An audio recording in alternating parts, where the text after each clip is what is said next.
Voilà, dans Pirkei de Rabbi Eliezer, Perek Mem Dalet. C'est des enseignements qu'on attribue à Rabbi Eliezer ben Urkenus, Perek Mem Dalet. On nous dit que quand Moshe Rabbeinu dit au Ham Israël dans le parachat de Kitetse, Zachor et Asher Asa Lecha Amalek, etc. Souviens-toi, souviens-toi, dit le Pirkei de Rabbi Eliezer, c'est une façon élégante, une façon à Moshe Rabbeinu, propre à Moshe Rabbeinu, d'évoquer au Ham Israël les erreurs qu'ils ont commises et qui ont provoqué la venue de Amalek. Zachor et Asher Asa Lecha Amalek. L'attaque de Amalek est décrite dans la fin de Parashat Beshalach.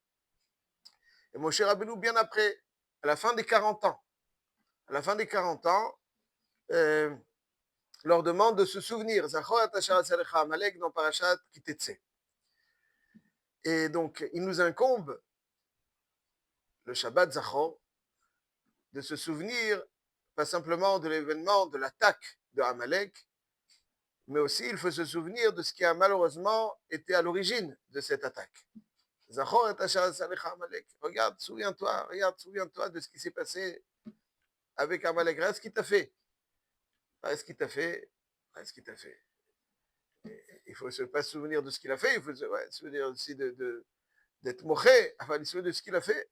Ce qu'il a fait, tout ce qui t'a fait, quelque part, donc ce qui a causé ce qu'il t'a fait. Ça, c'est ce que nous dit le Rabbi Pirkei de Rabbi Eliezer. Pirkei de Rabbi Eliezer. Nous allons donc essayer de voir, qu'est-ce qu'on peut dire, qu'est-ce qui a causé cette menace de Amalek.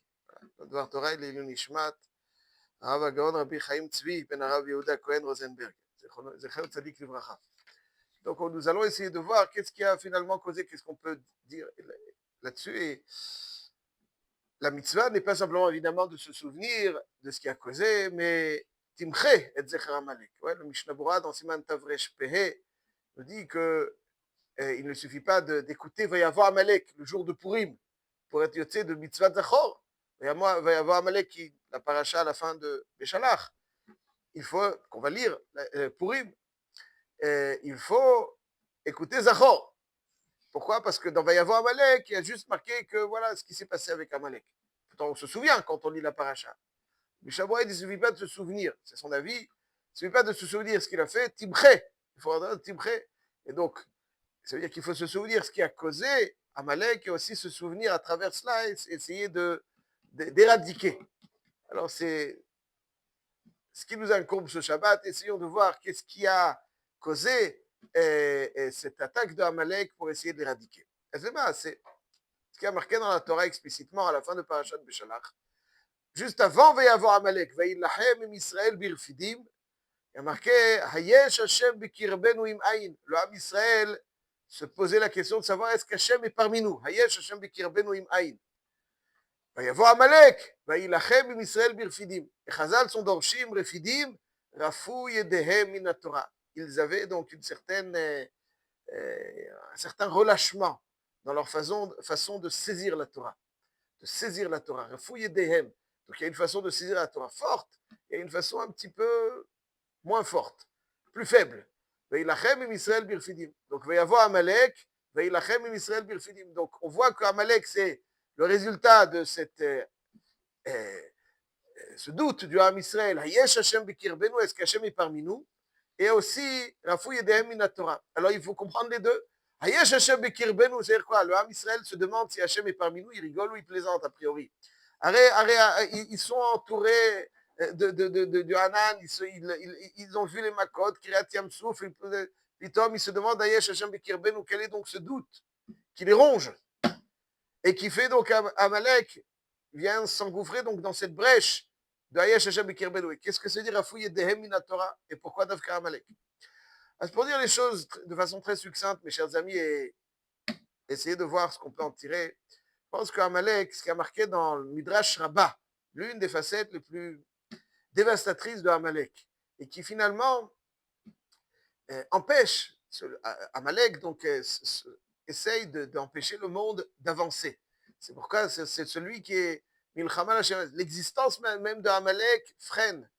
Et donc c'est une Milchama Hashem Amalek qui freine. On ne peut pas dire qu'il freine, mais en tout cas, il essaye de se tenir Milchama Hashem ba'Amalek. Milchama Hashem ba'Amalek. Donc, qu'est-ce que ça veut dire? C'est Hashem qui nous... Ça veut dire que Amalek, c'est l'antithèse du Ham Israël. Reshit Goïm Amalek, et le Ham Israël, c'est Reshit Tevuato d'Akadosh Baruch Hu. Donc il y a deux Reshit. Donc c'est Amalek. Quel est donc le profil, l'idéologie amalekite tellement dévastatrice?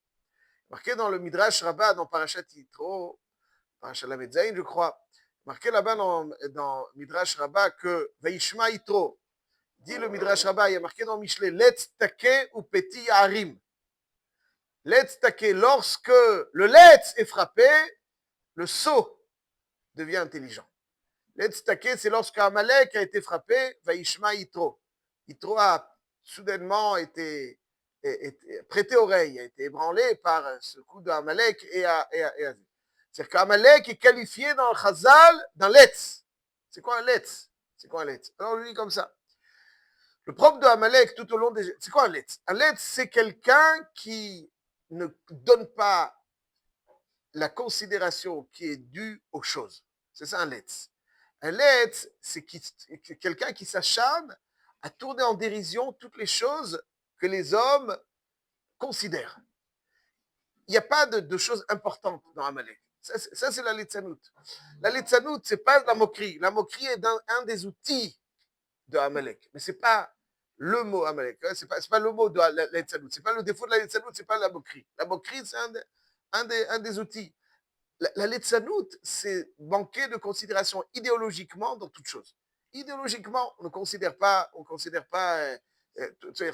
quelqu'un qui est mitpaël, qui est impressionné par une personne. Alors il y a un Letz qui va lui dire, ah, celui-là, il est comme ci, il est comme ça. Tout on peut tourner en dérision, malheureusement. Le Yetzirah est très fort dans la Litzanout. Il y a un beau shiur qui a été dit, quelqu'un est impacté, et il y a un Letz qui va venir et qui va faire une blague sur le shiur, hop, tout l'impact va disparaître. Le Letz, son propre, c'est que les choses n'aient pas d'importance. Il n'y a pas de considération qui est offerte aux choses. Ça, c'est le Litzanout. Et Amalek, on a pu le voir au cours de l'histoire. Amalek n'accorde pas d'importance à l'homme. Il peut même faire des lois qui des lois pour tuer. C'est-à-dire que c'est Aman, ouais, le premier, il y a Tzachok, ça veut dire c'est une loi du roi, les Hashmid, la Harog ou la Bed. C'est-à-dire que quelqu'un, il peut y avoir des nations qui tuent, mais qui est une loi qui est d'extermination, ça c'est du Amalek. Une loi d'extermination, c'est-à-dire qu'il n'y a pas d'importance à l'homme, à l'existence de l'homme. Amalek ne croit pas en l'homme. Les relations qu'il entretient avec les hommes ne sont pas des relations sincères, c'est des relations d'intérêt. Parce que dans l'esprit de Amalek, l'homme n'a pas d'importance. Le monde, pas l'homme seulement, le monde n'a pas d'orientation positive. Le monde est une jungle dans laquelle le plus fort, c'est lui qui doit dominer. C'est le plus fort. Le plus fort. Et donc il va créer des alliances, mais pas des alliances sincères, basées sur le respect profond et la confiance. Des alliances de fort. Le faible n'a pas sa place. Pour lui, Amalek, le faible n'a pas sa place dans le monde. Il ne croit pas en un monde, un idéal qui se dirige vers une destinée sublime. Non, le monde est ce qu'il est par pur hasard. Il n'y a que le plus fort qui a sa place dans le monde. Il ne respecte pas l'homme, il ne respecte pas les valeurs du monde. C'est pour ça qu'il n'aime pas le Ham Israël profondément. Parce que le Ham Israël, c'est la Torah, c'est le respect de l'homme. Tout homme a quelque chose de riche en lui, à part Amalek, qui est le symbole du rare. Mais tout homme, normalement constitué, a quelque chose de prestigieux en lui, que ce soit un juif ou pas. Le juif, il a beaucoup plus. Même, tout le monde a quelque chose de prestigieux qu'il faut laisser apparaître. Malheureusement, dans certains cas, on ne le laisse pas apparaître. Loin de là. Mais l'homme a quelque chose de prestigieux. le monde, donc le peuple juif croit en l'homme. Chaviv Adam shenivra betzelem. Sheneemar, betzelem Elokim bara et Adam. Chaviv tout Adam, un juif ou pas, il est chaviv. Shenivra betzelem. Il y a le respect de l'homme, le respect de l'homme, le respect qui est créature divine. C'est le respect de l'homme. Amalek ne croit pas en l'homme, il ne respecte pas l'homme. Lui, c'est le plus fort qui doit exister. Il n'y a pas de place pour Amalek dans le monde au plus faible. Il n'y a pas de place dans le monde pour une destinée idéale. C'est pour ça qu'il n'aime pas le peuple juif. Le peuple juif est un peuple du respect. Pas seulement du respect, c'est un peuple qui croit en l'homme. חביבין ישראל שנקראו בנים למקום, שנאמר בנים אתם להשם אלוקיכם. ישראל, בנים אתם להשם אלוקיכם. וחביב כל אדם שנברא בצלם. L'homme Israël, c'est le peuple du respect qui croit en l'homme. C'est le peuple qui s'acharne pour faire avancer les choses. Pour faire avancer les choses, malgré un monde des fois un petit peu décevant. Mais l'homme Israël est là pour faire avancer les choses de toutes ses forces, pour faire rayonner. C'est son rôle. Il croit en le monde, il croit en l'homme. Il croit en l'homme et il croit en le monde. Amalek, ce qui le dérange dans l'homme Israël, c'est que c'est profondément opposé à son idéologie. Amalek ne croit pas en l'homme. L'homme est un pur hasard, il est là. Il ne mérite pas d'être là si ce n'est pas le plus fort. Il n'y a que le plus fort qui a sa place. Le plus fort qui a sa place. Il ne croit pas en l'homme. L'homme, c'est la jungle. Si on peut dominer, on peut dominer. Il ne respecte pas l'homme. Il ne considère pas qu'il y a une destinée au monde. Les choses sont là par hasard, ils vivent. Ils sont là par hasard. Donc le plus fort, c'est lui qui domine, c'est lui qui maîtrise, et c'est lui qui... Rien. Les choses ne mènent à rien. Donc c'est le plus fort, c'est lui qui est là, c'est lui qui... Ça, c'est Amalek. Il peut voter des lois d'extermination générale. Des lois. C'est un truc, on ne peut pas comprendre, même quelqu'un qui est énervé, qui fait une immense bêtise. Mais une loi, fraudement, c'est une loi. Ça fait partie de sa doctrine, de son idéologie. Il n'y a pas de place pour les faibles, ceux qui ne s'inscrivent pas tel que lui, si on parle dans ce qui concerne le plus fort. Il n'y a pas de respect pour l'homme. Il n'y a pas de respect pour l'homme. Il n'y a pas de respect. Même quand il y a des alliances, il y a des alliances d'intérêt. Il n'y a pas de respect pour l'homme, il n'y a pas de respect pour le monde. Le Ham Israël les dérange parce que c'est tout à fait le contraire. Ça, c'est la Letzanout dans toute sa forme la plus dévastatrice et destructrice. Quand on ne croit pas à l'homme, on peut voter des lois d'extermination générale. Quand on ne croit pas au monde, alors le monde est là par hasard. Donc, elle est destinée du monde. Donc oui, le plus fort s'affirme et tout s'offre à lui. Il n'y a aucune raison de respecter quoi que ce soit. Les choses ne vont nulle part. Le Ham Israël contre Amalek. Amalek, c'est le symbole de la Letzanout. Et à chaque fois dans l'histoire que le Ham Israël a été un petit peu touché, d'une façon quelconque, par la Letzanout, alors Amalek, lui, c'est la clipa de la Letzanout à sa place. Mida keneged mida. Hayesh Hashem bekirbenu im ayin. C'est quoi Hayesh Hashem bekirbenu? Nous dit le natif, Hayesh Hashem bekirbenu, c'est-à-dire que le Ham Israël, il savait qu'il y avait Hashem. אבל היש השם בקרבנו, quand il y a Moshe Rabbeinu, אז ודאי, il y a Moshe Rabbeinu, s'il y a Moshe Rabbeinu, tout est différent, il y a Hachem, regarde Moshe Rabbeinu, mais est-ce que l'homme, chaque juif, est suffisamment attrayant pour susciter la bienveillance d'Hachem, bekirbenou, en nous? Donc, tu doutes en l'homme, il va y avoir Amalek. Tu doutes en l'attrait de l'homme, en son prestige au Dieu d'Hachem, il va y avoir Amalek. Amalek, celui qui ne croit pas en l'homme. Si toi, tu es touché par ce mot, alors il va y avoir Amalek. Birfidim. Birfidim. Refidim, c'est quoi? C'est-à-dire qu'on respecte la Torah, on respecte sans la saisir. La Torah, c'est Etz HaChaim. Etz HaChaim. Etz HaChaim, il a machzik ba. Et machzik, saisir quelque chose avec force, c'est l'achzik. Chazak, l'achzik, fort. Quand on pense la Torah, c'est sympa. C'est des valeurs, c'est une belle tradition, il y a des belles choses. Aval, mais on fait une rafouille de façon. Donc on ne croit pas à la destinée du monde, qui passe par la Torah. Si tu ne crois pas à la destinée du monde qui passe par la Torah, donc tu l'as saisi de façon très, très faible. Rafou Edem. Donc si tu ne crois pas en l'homme, tu ne crois pas suffisamment à la destinée. Rafou Edem mina Torah, parce que si tu penses Bemet Tsechaim, c'est pourquoi on saisit quelque chose de façon faible. Parce qu'on n'est pas suffisamment convaincu que c'est ça le Chaim. On a l'impression que le Chaim il est ailleurs. Donc c'est un petit gamme. Si tu crois à la Torah, si tu crois à la destinée du monde, le monde il avance par la Torah. Si tu crois à la destinée du monde, tu dois saisir la Torah de toutes tes forces.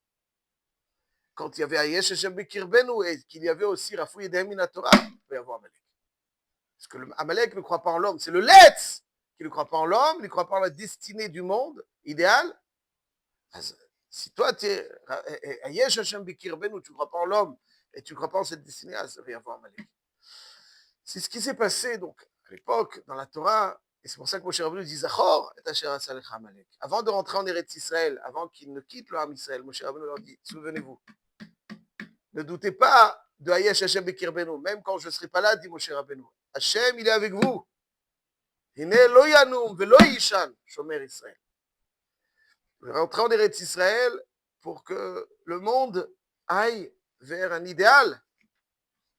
Souvenez-vous de cela. Zachor. À l'époque de la Megillah, c'est exactement ce qui s'est passé aussi. Le Ham Israël n'avait pas suffisamment confiance en eux. Pourquoi le Ham Israël est parti au Mishté de Achashverosh? Mishté de Achashverosh, qu'est-ce que tu vas au Mishté de Achashverosh? C'est Kacher la Méadrine, c'est vrai. Aval, c'est très bien l'ambiance qui va régner là-bas. C'est l'ambiance juive, c'est pas une ambiance juive. Pourquoi tu vas là-bas? Parce que les choses ont changé. Comme nous sommes en exil, prétendait le Ham Israël, nous ne bénéficions plus d'une bienveillance aussi marquée, Esther Panim.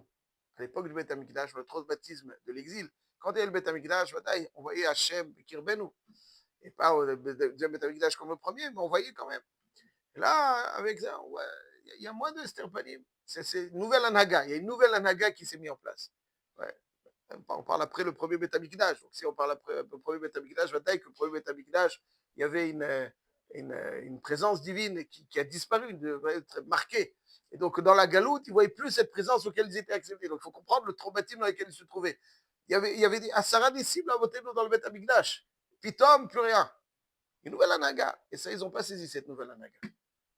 Enfin, ils n'ont pas saisi. Ouais, ils croyaient, ouais, il est là, il n'est plus là. Donc, maintenant, il va falloir s'arranger.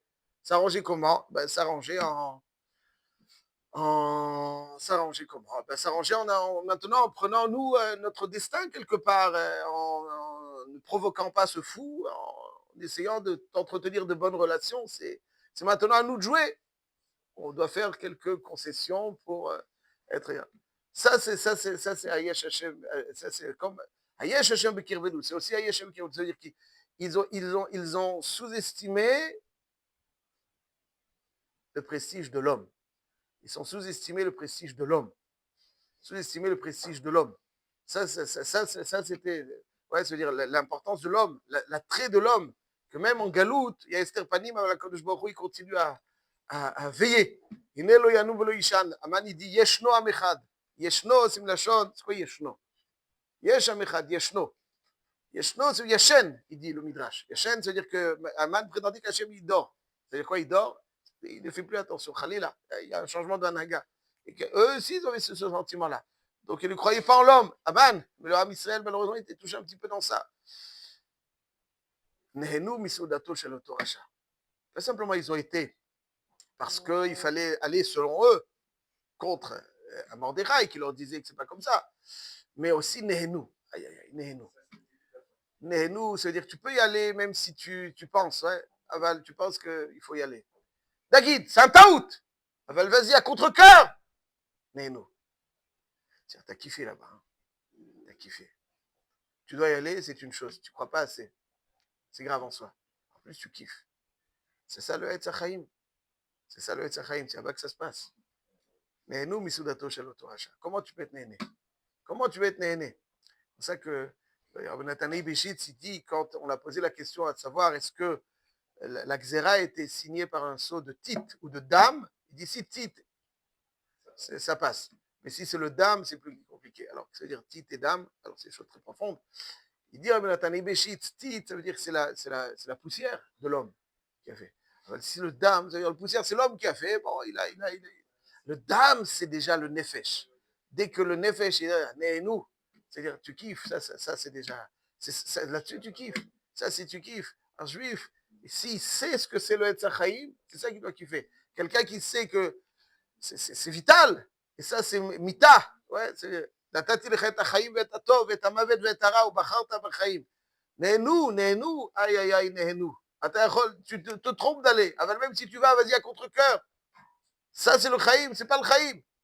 Nehenu misoudato shel Torasha. C'est aussi, donc tu ne crois pas assez en la valeur de la Torah, tu n'adhères pas aux valeurs de la Torah. Ça, c'est une forme de réfidim.